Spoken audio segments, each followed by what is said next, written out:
Hello everyone! Welcome back muli dito sa ating YouTube channel. Naway nasa mabuti po kayong kalagayan kasama ang inyong mga mahal sa buhay. At para naman sa mga subscribers natin na nasa malayo, nasa abroad, isang malaking sakripisyo ang ginawa upang may mabago ang kanilang buhay at buhay ng kanilang pamilya. Dasal ko po lagi ang inyong kaligtasan. At para ano ang aasahan ninyo sa buwan ng January, February, March hanggang sa December. Alright, simulan natin sa buwan ng January. The fortune, okay? Ang swerte ng rat ay paborable sa simula ng taong 2026. Those na nagtatrabaho sa opisina o may mga boss, devote yourself on what you're doing. But sometimes, huwag masyadong maging agresibo. Kasi kung ikaw ay agresibo, dyan ka mapapahamak, away at misinterpretasyon ng iyong mga kasamahan.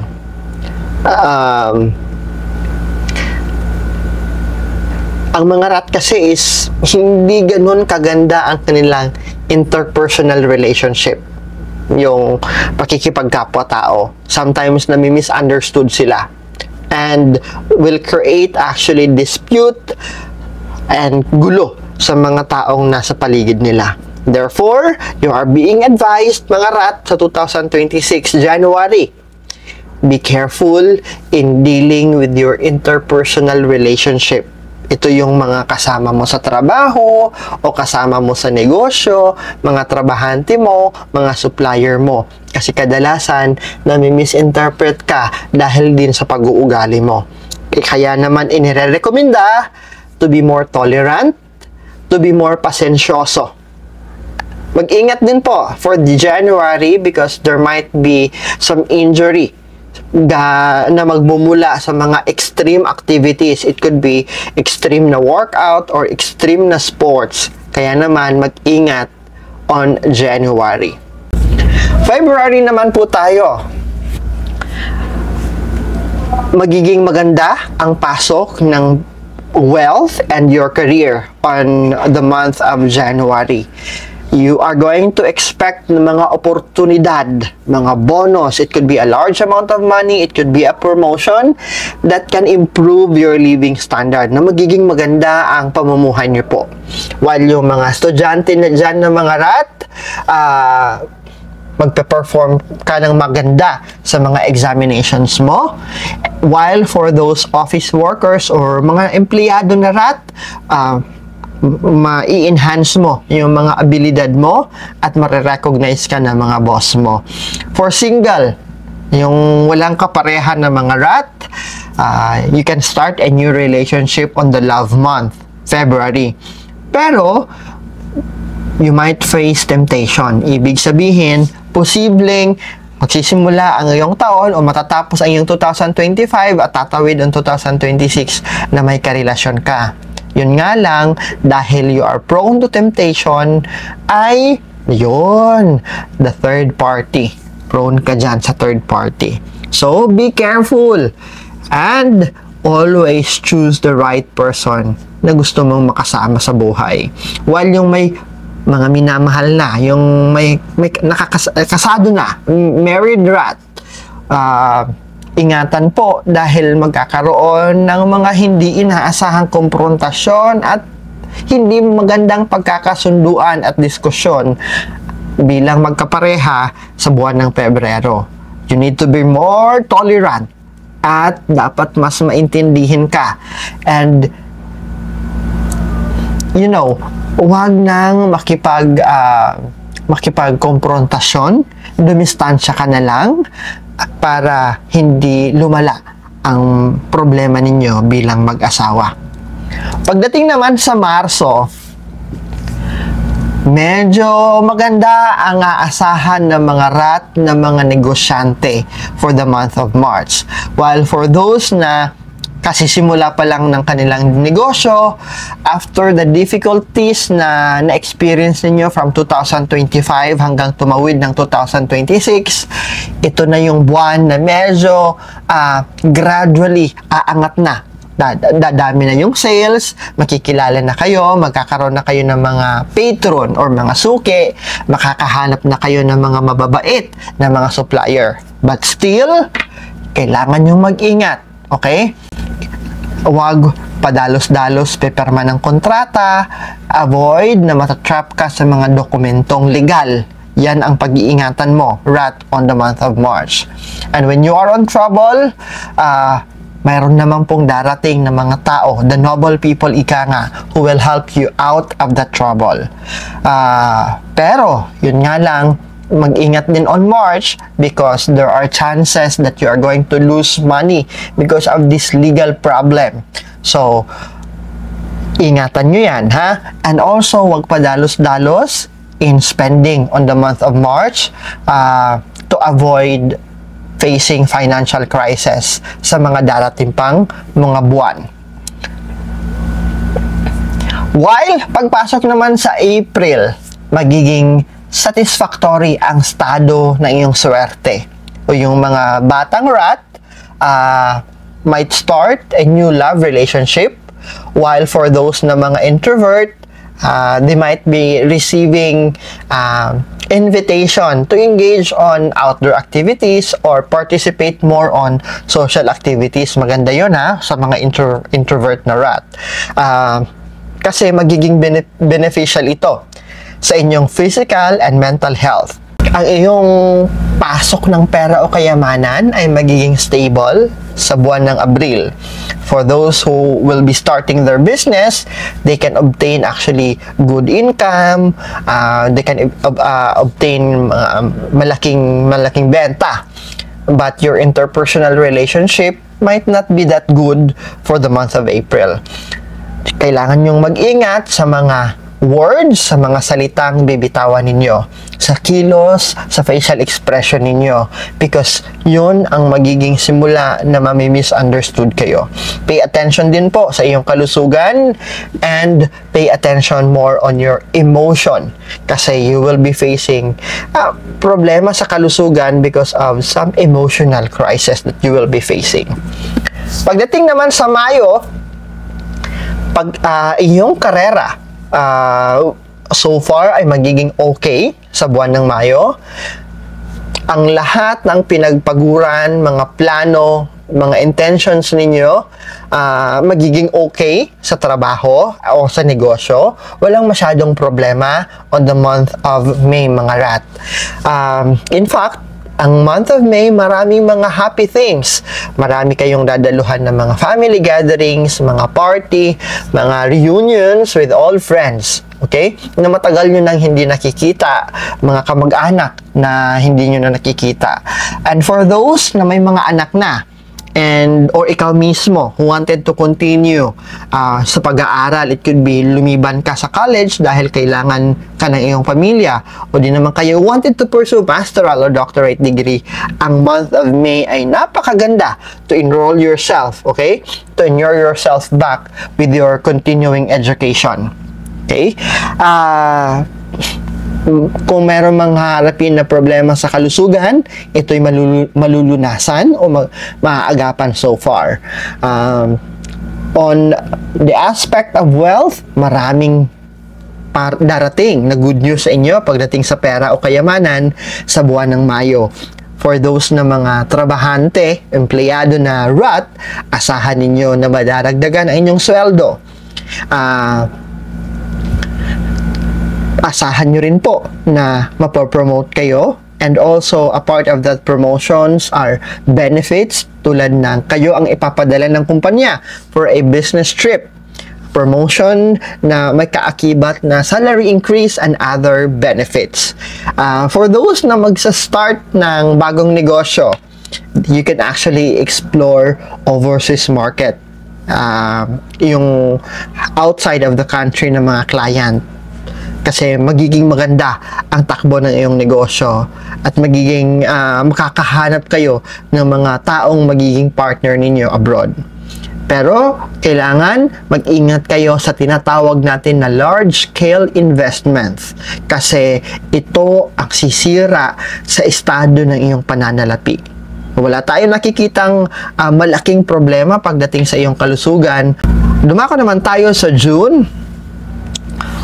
Kung naging okay ang iyong May, pagpasok naman ng June, may nakikita tayong twist and turn, ika nga. There is a possibility that you are going to lose money or lose valuable things. Baka dito na yung sinasabi nating may pagkakagastusan kayo kasi may mga mahal kayo sa buhay o may mahal kayo sa buhay na kailangan isugod sa hospital o may maintenance na gamot na kinakailangan ng malakihang pera. Kaya naman, it is recommended din po hindi lamang yun. Pwede rin natin makita na posibleng manakawan ka o posibleng ma-scam ka. Kaya naman, keep an eye on your personal belongings, on your asset. Huwag magdadala ng malaking pera o mga mamahaling bagay sa kung saan ka man pupunta. In as much as possible, secure your office, secure your business, or secure your house. Pagdating naman sa karera, magiging stable. Patuloy naman ito magiging stable as you have seen on the month of May. Office workers na kasama mo will appreciate yung mga output mo, yung mga ginagawa mo. In terms of your health, posibleng ma-injury yung kamay nyo po. Ito'y magmumula or sa kadahilanan that you engage on a high-risk sports. Posibleng bungee jumping, rock climbing, kaya naman iwasan on the month of June na mag-i-indulge ka sa mga extreme activities na pwedeng maka-injury ng iyong kamay. July naman po tayo, ang overall na luck for the rat people ay stable for July. Magiging payapa ang iyong buhay. Walang masyadong ups and down. Ibig sabihin lahat ay neutral on the month of July. July actually is the best time to recover kung may karamdaman kang sinalubong ka ng karamdaman sa pagsisimula ng taon. Ang month of July will be the best month to recover from any, it could be a chronic disease, knock on the wood, or any karamdaman. Sa mga empleyado naman na mga rat, sasalubong ka o mararanasan mo sa month of July na medyo mahihirapan ka sa ibinibigay sa inyo or ibibigay sa inyo ng mga task or projects. But later on, you are going to overcome them smoothly at magkakaroon ng magandang output. You will also be blessed with love on the month of July, while yung mga rat naman ay may high probability na makahanap at maging Mr. and Mrs. soon. Diba? Take note, the right person will always come on the right time. Huwag magmadaliin. For those entrepreneurs, for those na may mga negosyo, you have a good fortune or good wealth sa buwan ng July 2026. But you are not recommended to do investment. Save, savings always, okay? For the month of August naman po tayo. Ito, kadalasan, dito yung ghost month, di ba? So, kasama rin ng ibang mga animal symbol, ang August ay hindi maswerte para sa mga rat. Magkakaroon ka ng poor performance kung ikaw ay empleyado. While your income will possibly go down, medyo bababa, lalaki yung gastos at hindi na mahahabol ng income na pumapasok. Kaya you might face financial issues. So avoid the mga economic interactions with others. Kaya sinasabi ko sa inyo, huwag mo nang padalos-dalos na mag-i-invest. Pagdating naman sa pag-ibig, people with the right rat sign ay you are going to be caught on a bad romance. Kaya advisable po to keep distance muna sa pag-ibig for those single. Do not entertain dates or be engaging on mga serious na pag-ibig na pag-uusapan sa buwan ng Agosto. Pagpasok ng Burr month sa 2026, kung ano ang hindi ikinaganda ng August sa aspeto ng iyong karera, ito'y maki-carry over hanggang sa September. Ibig sabihin, your career status will not be satisfactory. It's not satisfactory. Kaya pag-ingatan negosyo man yan o trabaho. Office workers na mga rat, pay attention into the detail sa mga ginagawa ninyo kasi ito'y babalik sa inyo. And also apply right attitude because improper attitude, mamimisinterpret ka ng iyong mga boss, mamimisinterpret ka ng iyong mga leader. So, imbis na mabibigyan ka ng opportunity, you are going to miss big opportunities on the month of September kung yung ugali mo ay hindi mo kinokontrol.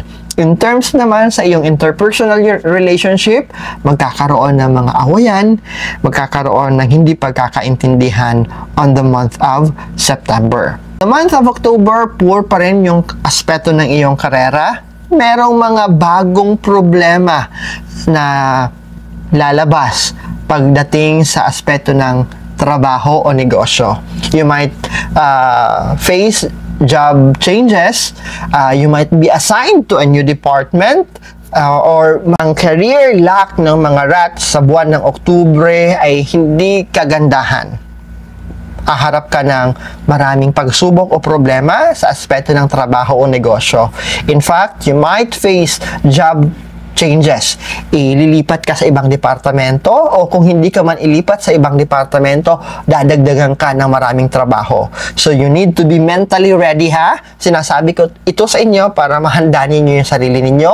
Maintain a status quo in this phase of changes. Cool ka lang, okay? Ma-overcome mo ito. As for your health, ito ha, be careful kasi magiging prone ka rin sa sakit because of the additional workload and sunod-sunod na problema at mga issue maapektuhan ng iyong kalusugan. In fact, an injury is expected on the month of October. Those who love sports, iwasan muna yung mga high-risk activities. Mag-ingat sa pagmamaneho. Focus sa kalsada for those na mga rat na nagda-drive at may sasakyan. While yung mga batang rat, the young, the teenager na mga rat, you will be facing sleep disorder on the month of October. You need to adjust kasi magiging moody ka. Moody ka na papasok sa school o moody ka na papasok sa iyong trabaho sa kadahilanan na wala kang magandang tulog. Ang apektado dito ay ang iyong kalusugan, lalong-lalo na yung mga rat na may mga edad na. Any body changes na in-ignore nyo for the last month, dito nyo haharapin. Kaya sinabi ko na sa inyo, magpa-check up. Huwag ipag walang bahala yung mga maliliit na nararamdaman. If there's any discomfort, takbo agad sa hospital. Magpa-check up ka agad. Emotion management din, kinakailangan on the month of November. And when you're traveling, mag-ingat sa disgrasya. Yung may mga asawa na ng mga rat, ayan, magkakaroon ng third party na awayan.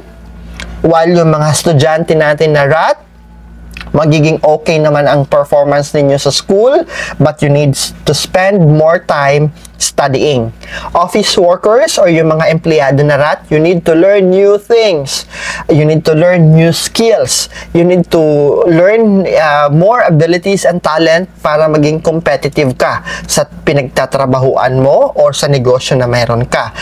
This will also help you na mailagay sa magandang estado sa kumpanya. At on the month of December 2026 rat, at the end of the year, may iwasan, babawasan ang iyong mga problemang pinagdaraanan, malalagpasan mo yung mga obstacles from the previous months, and all bad aspect, okay, ay makaka-recover ka on the month of December. On the month of December, marirecover mo yung mga nawala, yung mga pagsubok na pinagdaanan mo. Even though, you need to stay financially safe. Kasi ito yung month na December na maraming gastusin, maraming pagpapalabas ng pera. Kaya, do not be impulsive in spending. Avoid spending ng malakihan on the month of December. There are no major ups and downs so far pagdating sa relasyon. Magiging neutral lahat. Merong konting awayan, pero mapapatch up naman po. However, yung kalusugan mo ay hindi maganda on the month of December. Kaya, you are prone to suffer gastrointestinal disease sa pagtatapos ng 2026, especially the young one and the old ones. Kaya, di ba sabi ko, 3 times in a year mas maganda, or every quarter sa buong taon, ay huwag makakalimutan your medical check-up. Napakahalaga yon para ma-monitor ninyo ang kabuuan ng iyong kalusugan at maiwasan ang dapat pong iwasan.